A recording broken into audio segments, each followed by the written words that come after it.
Celeste. Hey, Celeste. So they asked me if I would interview Roger, and, okay. I've seen this can you hear me? Do I need the mic? I have seen this 3 times. Oh. Maybe it's the building, maybe it's what this building stands for. I was more touched and profoundly moved than at the other times I've seen it in the living room and on my computer. I guess Roger and I know each other since Roger is little boy. He is my brother's best friend. We lived down the street. I knew his dad and his mom. So when I was asked to do this, because whatever reason I was asked, I'm so moved. Okay, my first question is, what made you decide to do this project? You are like, people forget. You can't forget, I'm gonna shut up soon, but you can't forget the Holocaust, and it is forgotten, and your work is making, hopefully, it not be forgotten by young people if this is seen. And where has this been seen? Well, I think that's a big impetus for this is that the survivors they haven't already died out, they're dying out very quickly. And as we all know about our democracy, it takes about this much to forget what it means. So there's no doubt in my mind that if people don't start, remain telling the story, that it could be forgotten or denied in just a few years. So I feel like, for me personally, I mean, I don't want to ruin it for you, but I actually have 2 brothers. I don't talk about them in the movie because it would be too difficult to write them in. But I'm the brother who, I guess, feels that I need to keep on sharing this and also to find out more about these people. I just got an article sent to me about the students at the conservatory, and they said I didn't know this till just a few weeks ago, that 10 Jewish students were kicked out of the conservatoire. They were told, don't come back. And there's a footnote about Norbert that says, the only one they mentioned this, they say, a known virtuoso, which made me thrilled, right? So I made it because, I'll be honest about it, is a friend of mine who's an aspiring playwright said, we should make a story about your mother. And I just started acting a little. I had a student that I was teaching piano to, and he's kind of a virtuoso, so he made a gangster film, and he put me in it. And I play Chopin, but I also kill people. It's typecasting. And so he wrote it, and I couldn't do it. It had no heart, didn't really, it didn't go to the core. So we had a little bit of tension. We're still best friends, close best friends. And he said, you ought to write it. I can't write this for you. So I started writing, and I thought it wasn't a big deal, and it took about 4 years and 100 drafts to get it decent, and I only got it to this point about 3 weeks before the end. And I just looked at one of the versions before this, the one before. Awful. Well, this isn't awful. No, it's a miracle to me. I don't know how it happened, but I'm glad it did. So Your mother must be so proud. Oh, well, who knows? Well, It's hard to tell what my mother would talk about anyway. Yeah, but what you're doing, when you speak about the piano teacher who listened, and at the same moment, and anyone who is involved in music or knows the power of music and what it can do for the spirit and the soul, that was kind of True story. amazing. I really heard it, and I thought to myself, okay, and I'm not going to tell anybody. I may have told my wife, Sharon, but I don't even know if I did. And then I brought it, I did, and then I brought it to him, and I didn't say a word. At the same exact spot, he said, It's crazy. that's Norbert. It's beautiful. It's, Now, how did you start marketing this? And where have you taken this? And where has it been? Well, now the thing is, this is a film, but I didn't make it as a film. I made it as a play. And because of COVID, I filmed, it was during COVID. This is probably 2 years ago. And I thought, we might not ever get back.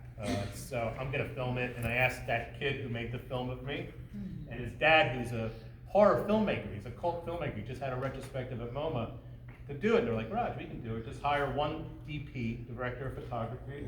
We'll borrow 2 cameras, you rent a camera, we'll make it. And so I decided that it would be a lot sexier because I needed to get money. That word. Well, it is, it's important. But I was doing all of this to go to the Edinburgh Fringe Festival, the play. And so now I had a film, I ran out of money after the filming, and I now had a product to show to people who want to give me money instead of a script. I mean, it's a lot better, like, could you give me money to do this live all over the world? And I did get money, and I did go back to the Fringe, and 3,000 shows in 1 month, 300 venues. And I got the best critic of them all to come. I don't know how it happened, and she gave it a great review, and because of that, I'm taking this to London in a few weeks, for 3 weeks. And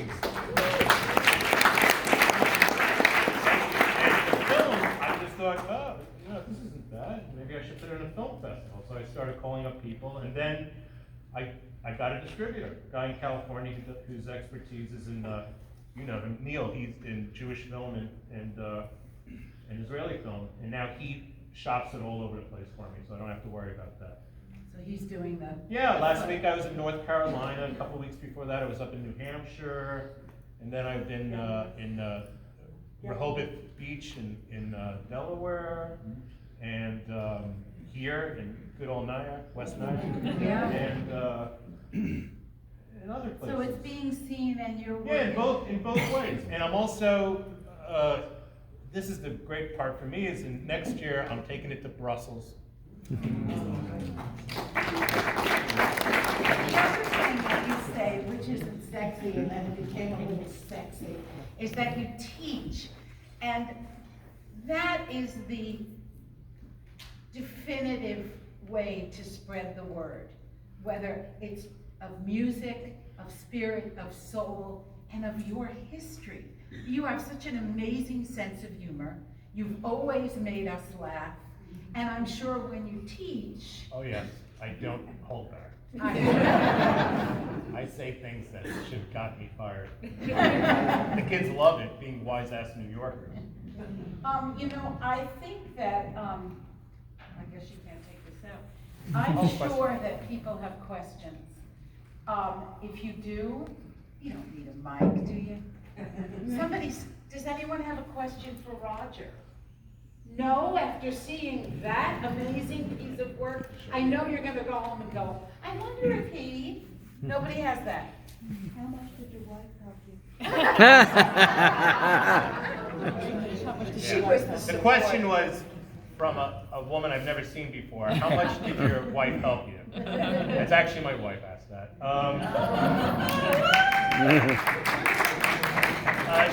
She helped not as much as she thought, but more than she had. But I knew it was finished when she okayed it. So for 3.5 years, she said, nope, not yet. And I knew it wasn't ready yet, and I appreciated a lot that she was able to do that. And finally, at the end, when she said, I think we got it, I was like, oh, thank God. But yeah, Mr. Rigney. So when you practice now, and when you teach, are you still chasing Norbert? Do you feel like Yeah, sometimes. Is there a piece that he did that you're trying to attain? Or? Yeah, there's one I have to start learning, the symphonic etudes, which I'm now ready at 61 to learn. Yeah, now you I can do it now, but I couldn't do it a few years ago. But I'm sure he played all this stuff.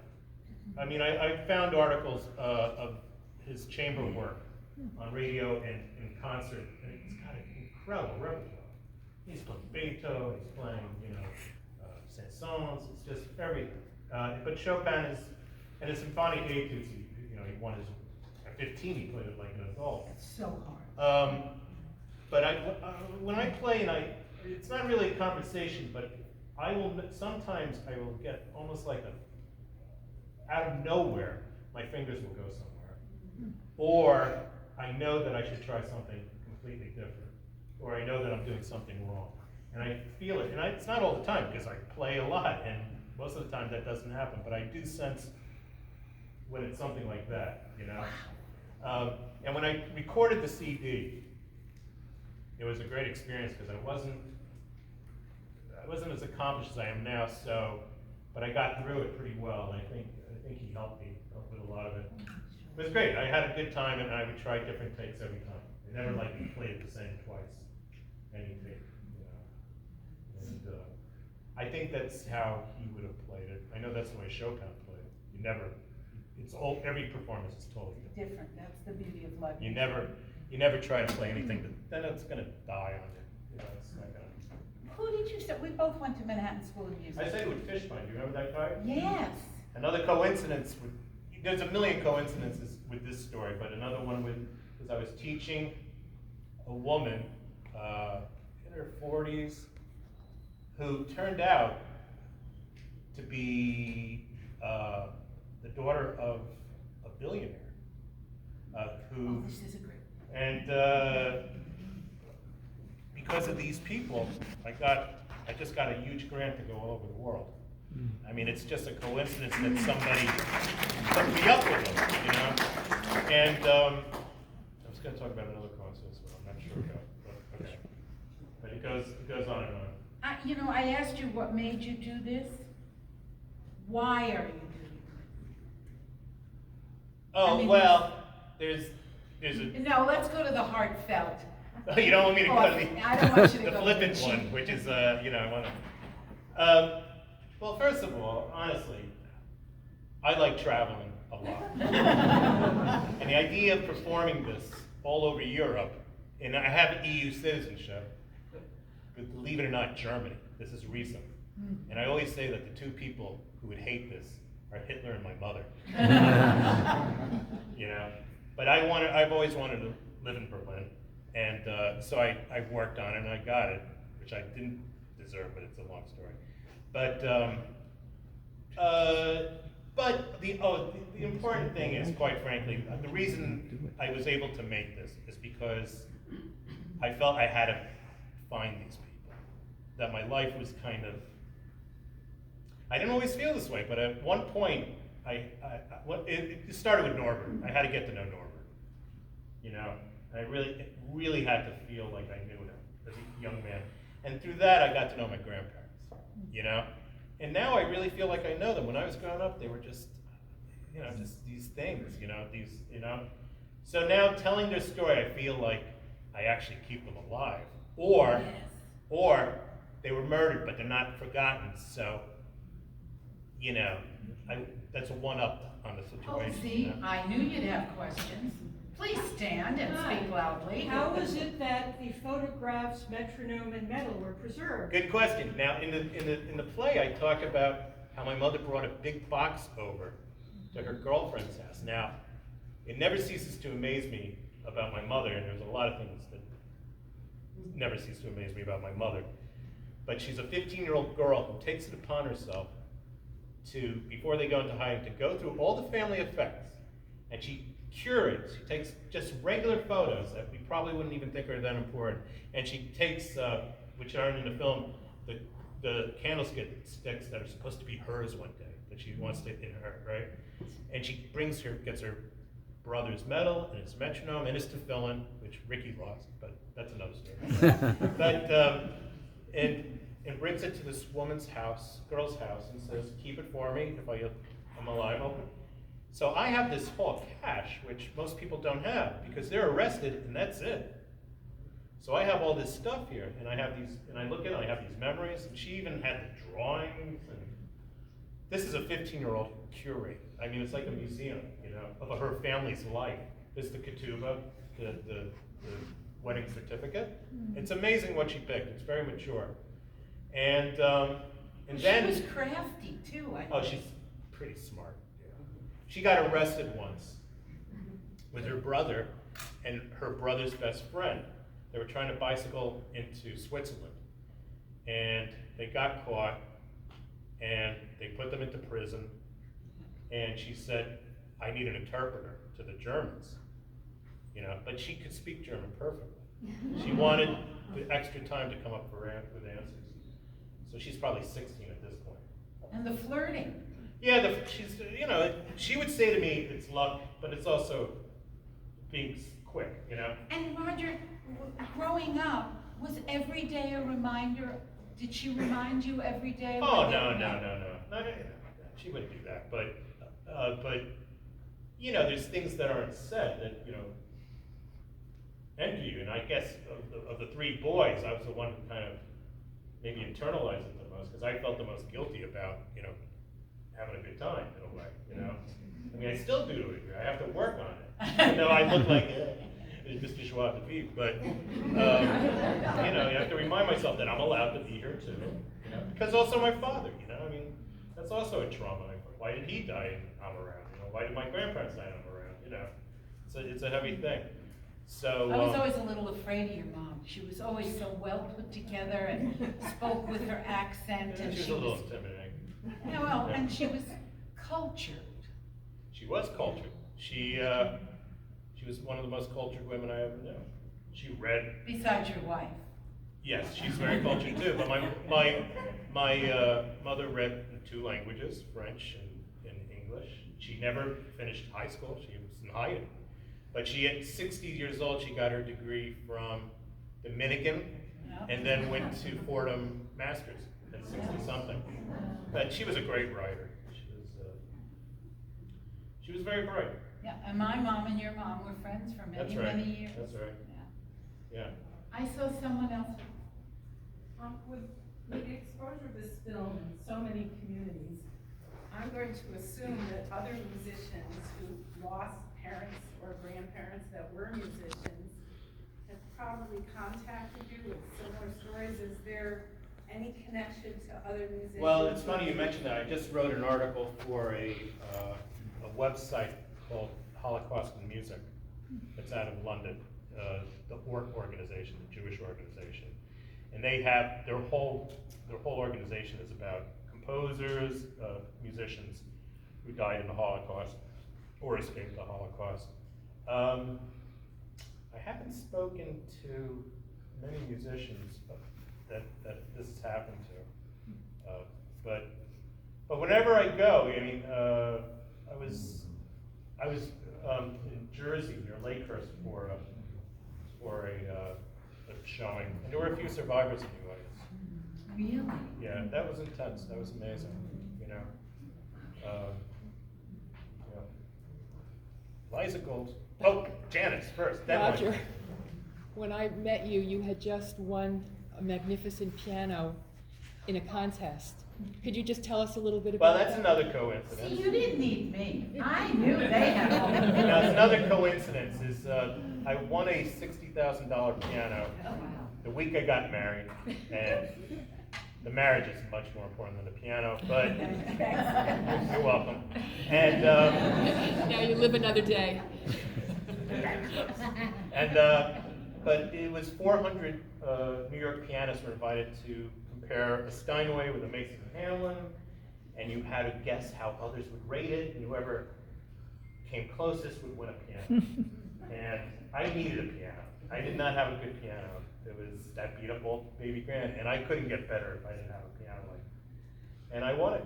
And I remember calling my mother, and she said, "Yeah, you." And then I told her, and she said, "No, you're doing it." I said, "I didn't want a piano." That was Norbit. Yeah, and then it's something's going Oh, on. I believe it. And another great coincidence story, Harry, we were in the Schoenberg, or however you say it, Schoenberg. And we went, and I loved this neighborhood in Berlin. And I said, I want to live here. I said, Sharon, write down the name of the street.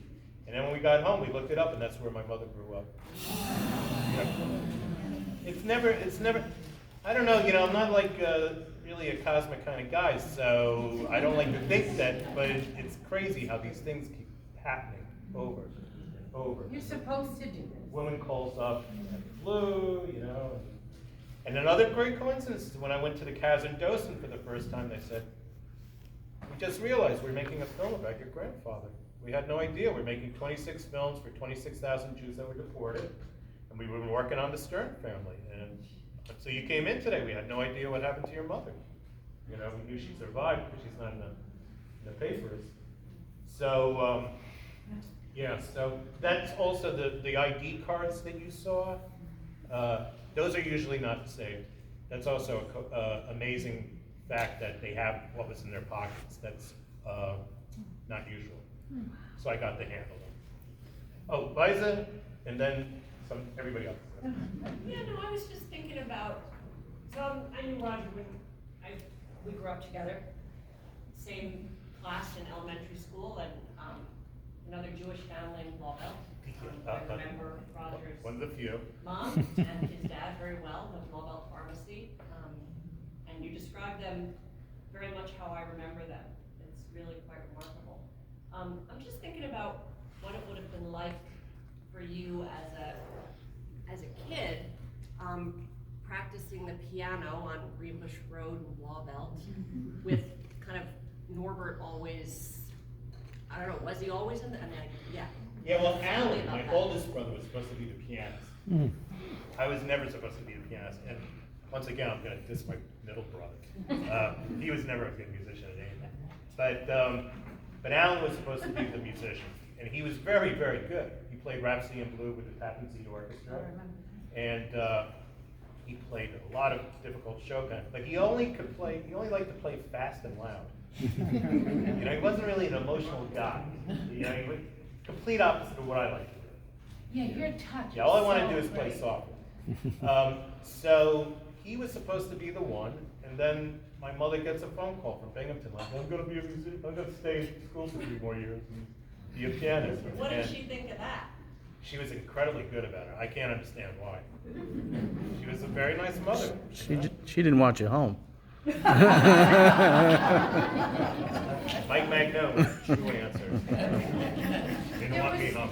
There was someone else. Julie. Roger, have you had any kind of connection at all with the Belgian hidden children? Yeah, I know there's one woman who has written a very famous book about it, who teaches at bars. Because there's a chapter in Roger. Oh, really? Yeah. Suzanne, I can't remember her last name, but she's written a book. She's a great scholar, and I got in touch with her, and she told me that she knew the Stern family, and that she heard Norbert play, and that it changed her life. How old is she? She's probably mid-80s, maybe 90. She said it changed her life, and after that, she became a lifelong classical fan, you know, because of my uncle. And the same thing with that woman who called me up. She never forgot, you know, just, you know. I He also, said of next, he would have been the next Rubinstein. this guy who said that to her is named Andre Gertler, and he was Bartok's favorite violinist. Wow. He premiered all of Bartok's works. He's not famous in America. If you go to Europe, all the violinists know who he is. He had a famous Gertler quartet. And I tried to contact his wife, who was much younger, and she's still alive, but she hasn't responded to me. But She has to see this. but I did find out through that article that Gertler was indeed in the underground. So it seems to me, from what I can tell, because my mother, for some reason, will never know why, never mentioned Mrs. Hennessy or her mother, her father. So, but it seems like Gertler put her in touch, put the underground in touch together, and this woman's father took her to the convent. So they both are involved. It's very cool to like do this research and find this stuff out. You know? A lot of this, I'm not Jewish, but I was obsessed when I was younger with the Chaim Potok books and stuff. It's beshert, a lot of this stuff. She knows more than I do. No, come on. Oh, I'm very lax, Don't tell very us that. reformed. There's a, There was a Nazi prison camp in Brussels that I believe was called Riedom. And I happened to have the opportunity to visit it when I was on U.S.Y. pilgrimage in 1960. And I wonder if you know anything about it. No, I don't. I'll be going back there. I'll look it up. I have a very good relationship with the museums, of course. They're co-sponsoring my play, along with the conservatory. We're involved all together. I just got Dutch and French translations done for the oh, titles. wow. Yeah. Who yeah. did those? I had to hire translation people, and I sent it to the theater, and then we'll put subtitles, and somebody will do it as they speak. Fabulous. Yeah. Yeah. Now it's all coming up. Shelley from Oklahoma. I want to know if your mother is musical at all. She was. She had a great voice, actually. And she loved me. My mother had very good taste. So she knew what was a good performance. She knew what was good music and what was good art and everything like that. She would have been, I think, a very fine musician, but you know, she couldn't do anything during those years. She was also a good artist. She painted and drew. She was, yeah, I think she would have been a good musician too. Didn't she like the opera? Yeah, she had a subscription to the opera with Mrs. Caranta. Yes. Who then became judge, her son was Judge Caronte in Westminster. Right. Good night. Bye. Yes, Bye, Mickey. Evans. I don't know if you remember when I called you first, and I said, Neil told me I had to show your film. I was calling to see if you would come speak. He didn't just shop it around, he told me I had to show it. Oh, So when he says you That's very have to kind. show it, you show it. I like that. That's a good story. I like that story. He's a tough guy too. This is my distributor. Now, he's the largest Jewish film distributor in the United States now, and he has that program that is, HighFlix. Right. That every film that he has taken out of theater and distribution is now available on HighFlix. Right. You should also talk to him about getting this into schools and into. Yeah, I have. I'll have a meeting with him in a couple of weeks in LA, so I'll talk to him. Ben Goldstein. Is that Ben Goldstein? Hi. How are ya? Haven't seen you since 1974. And he still looks great. He's adorable. Of course. Is that Noah? So, Roger, you were starting to tell the story of your mother's arrest, and I think it's just an amazing story. Well, one of the yeah. many stories, but. Yeah. Then she asked them to throw her into the cell with the prostitutes, not with the Jews. Okay, so she was thinking, and then what happened was they took her out, and the commandant said, "Listen, we know your brother's Jewish. You know, we examined him. You know, he's circumcised." He says, "But I'll tell you what, you look exactly like my daughter. And if anything happened to you, I could never forgive myself. So get on your bicycles and go back to Belgium." Yeah, so. Yeah. You got a ton of stories. I think there's a book in here somewhere. Maybe. There's also maybe a movie. But we'll see. And who do you see as yourself, Roger? No, that wouldn't be that. No. That would be Brad Pitt. I don't know, I was thinking Clooney.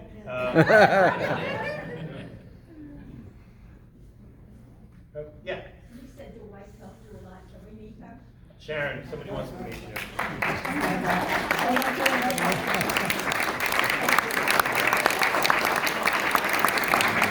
Yes, that is the woman who puts up with me. And it's not easy. Although the other day, we were at dinner with friends, and I went to the bathroom, and on the way back, I hear the woman say, "You must be laughing all the time." And my wife goes, "Yeah, all the time."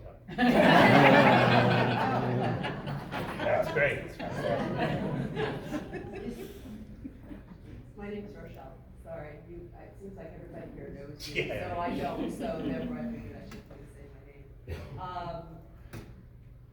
I will say that this was very touching, and the tools that you used through humor as well as emotions really resonated deep. And the way that you brought the storyline through the whole entire situation really was very well done. Well, thank you. I really appreciate it. My feeling was that, you know, Holocaust movies and Holocaust plays, they're always so overwrought, you know, and they have the same horrible photos of what happened. And they also have like klezmer violin. Yeah. And I thought, my story is, I'm just going to try to tell like my regular American talking about it. And I didn't want it to be stereotypical because you're not going to be affected if it's the same thing over and over. And I wanted a new way to present it. I loved the quotes and how you turned around and you look at the quote, and also the camera work was very clever. They did some really nice Yeah, things they're with the good camera. guys, Yeah. In the Beatles side. Yeah. Oh, the Beatles. Yeah, today is, this isn't that exciting, but it is from Yellow Submarine. This woman. I just wanted to say that I thought it was fascinating because what your film did was, it made us really detest the Nazis even more. Because here was this incredible genius, and they killed him as if he was just nothing. Yeah. And how many other incredible geniuses in that 6 million were done away with without any thought, without any knowledge of who these people Yeah, were. it's incredible. It's hard to Just- fathom. Yeah, so it captured that, and then what you just said yourself, which is, it brought that whole story to America, and how, even though your mother didn't, share it every day, but ultimately, it was inculcated into you. Right. And it affected your life, and probably your brothers, even though they were left out. Oh, yeah, in different ways, right, Yeah, right. and then, and probably her experience affected your father. It's that whole butterfly Right, effect. right. Where it, just sort of infiltrates everything. I think it's a magnificently beautiful film. You're gonna be very successful with it. Thank you, it's very kind. And I have to say, myself and my friend are here because your teacher, Maureen Fay, my very, very good friend, Happens it. She taught me called me filmmaking. because she's in Florida. She's like, you're in New York. Can you please go to? I That's was like, great. not a problem. That's great. But you did a phenomenal job. Maybe one, thank One you. more, Okay, yeah. One more? Gentlemen. Did you say how the Germans found out where your family was hiding? No, I didn't. What we think happened is Norbert,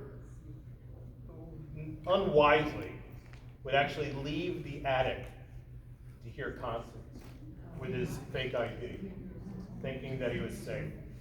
And we think someone must have followed him back to the attic and then denounced them. Whoa. Yep. How come you left that out? You gotta leave some stuff out. You can't, things work, don't work. Wow, you know. that's.